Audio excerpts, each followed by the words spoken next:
Жолсыз ел, гүлденген ел деген тақырыпта өтіп жатқан жаңағы дөңгелек үстел, жемқорлық, сыбайлас жемқорлыққа байланысты жастармен жалпы түсіндіру жұмысы.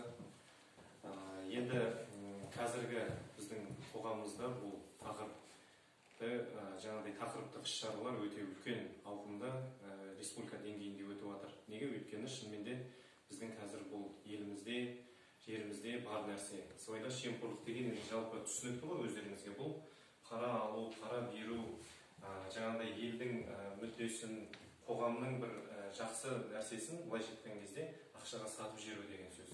Сондықтан да енді қазіргі уақытта мен айта кетейін деген нәрсем, біздің ата-бабаларымыз, біздің қазақ ата-бабаларымыз осы мынау әдебиеттерді оқып отырсаңыздар өзіміздің, анау ежелден біздің бүкіл дәстүр осы жемқорлыққа қалай баланы келтірмеу жөнінде, мынау бір жаңағыдай бала туыла салғаннан бастап, туылмай тұрып та, дүниеге келмей тұрып та баланы тәрбиелеп отырған, оны өздеріңіз білесіздер. Мысалға, біздің салт дәстүрге келетін болсақ, бала жаңағындай тәй-тәй басып жүре бастаған кезде, жаңағы тұсау кестіреді, тұсау кестірген кезде, тұсауды жаңағы ала жіппен кестіреді, соң көк шөппен кестіреді, тоқ шөппен, үш түрлі жаңағыдай затпен кестіреді. Ол жердегі ала жіппен баланың тұсауын кесудегі мақсат біреудің ала жібін аттамасын, біреуге қиянат қылмасын.